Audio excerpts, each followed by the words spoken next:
Sometimes you're playing a game and you're just like, how did this get into the game? Who approved this? Hi folks, it's Falcon, and today on gameranx, 10 game concepts we can all agree are dumb. Number 10, when the NPCs walk faster than your walk, but slower than your run. So like, when you've got somewhere to be, it doesn't matter. But when they've got somewhere to be, you better keep up. Okay, it doesn't work exactly like that, but they're inconsiderate. Yes, I'm aware they're not real people. I am aware that there are a few lines of script in a video game. They should still be moving the same speed as the player. When you're walking down the street with somebody in real life, do you try to leave them in the dust? No, you don't.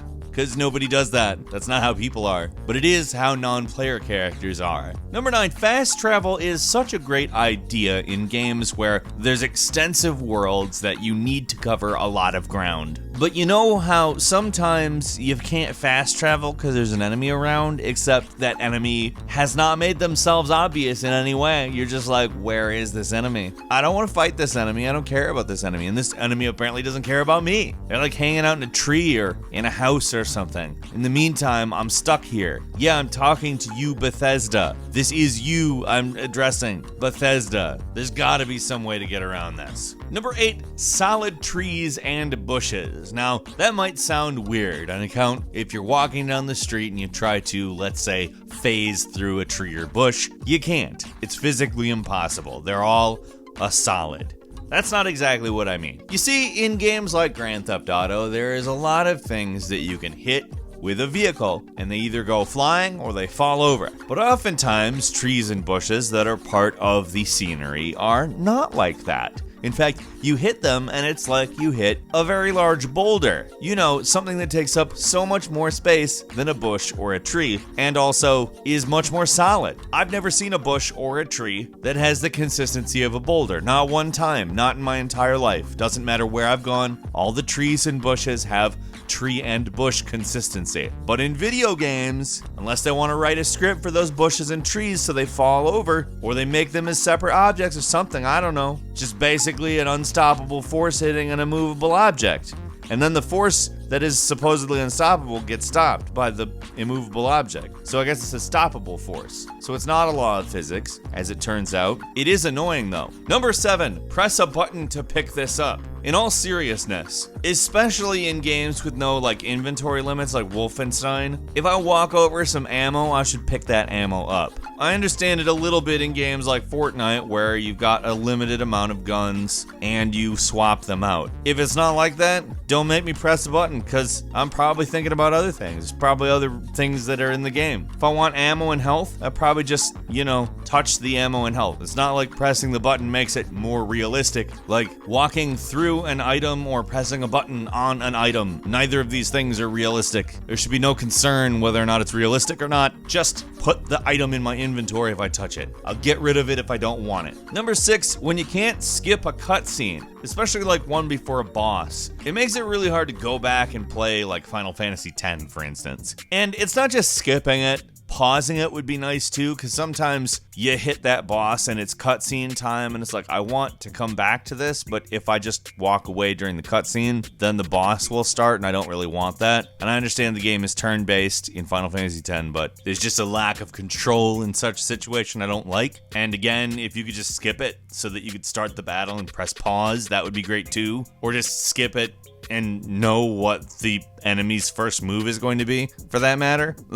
Final Fantasy X is an old game too, but Monster Hunter World does the same thing. If you've already beaten it, it's tough to go back to it. It's really annoying. But at the same time, there is a charm to these games that keeps you coming back, even so. Number 5, 2 words. Bullet sponge. There is no such thing as a bullet sponge enemy that feels good. More often than not, bullet sponges happen because there wasn't really a lot of attention put into the actual battle. I much prefer the kind of weak point boss or whatever, but even when you're not in a boss, if an enemy just takes forever to kill, if you're just pumping it full of lead and it's this is just too much. You've seen enemies like this. I mean, there's too many games to even count that have done this at this point. It's such a classic mistake of gameplay design that when I see it in modern times, it's just like, are you kidding? Number 4, invisible walls, and also, for that matter, the unlockable locked doors as a stage barrier. Like, there are more creative ways of ending the level, like not teasing you with a door, reminding you that there is something on the other side. But I will say that's not as bad as the invisible walls. Invisible walls are just, are you kidding? Because you just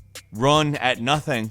Well, you can see that there's clearly other things beyond the nothing. And like, this is just something that is widespread in games still in this year. In big games, big names, games that get Game of the Year have this problem. Seriously. Number 3, lack of quest descriptions or even just story summaries that might jolt your brain as to what you're doing. Like, sometimes you will forget what's going on in the game, especially if you've done something like repeatedly. Like in an open world game, say you've done a mission like 8 times. Sometimes you literally just forget what you're doing and it's not helpful in any way. You're just like, why am I still doing this? I've stopped playing games because of this before. Like, it just completely separates the actions that you're taking from the game itself. A lot of the time you need like context or some sort of motivation to give a crap about like one of the lesser good puzzles, let's just say, that was artificially made harder to extend the game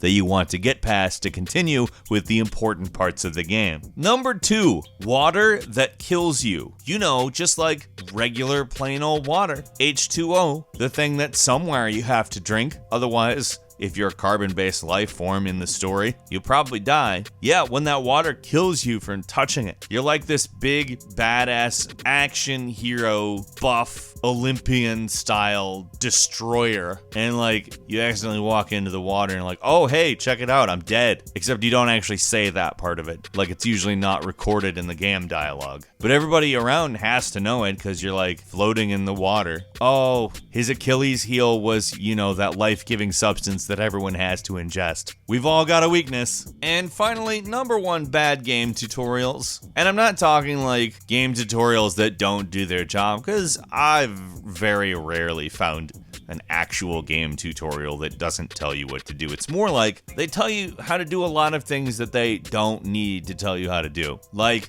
how to walk. You've probably done that already before it even tells you. You've probably gone forward and reached a point that triggered some dialogue, and the dialogue is like, you can walk by using the analog stick. It's like, oh, the analog stick. I never would have thought of that. Thanks, Skyward Sword. Oh yeah, you know what you did, Skyward Sword. Hey, Kingdom Hearts 2, thanks for telling me how to like turn the console on and stuff. I'm just kidding. It's not that bad in Kingdom Hearts 2, but it is, you know, several hours of really basic crap. I got a life, Kingdom Hearts 2. Got stuff to do. Several hours in, it's like the R bumper doesn't. No, it doesn't. Are you just making stuff up now, Kingdom Hearts 2?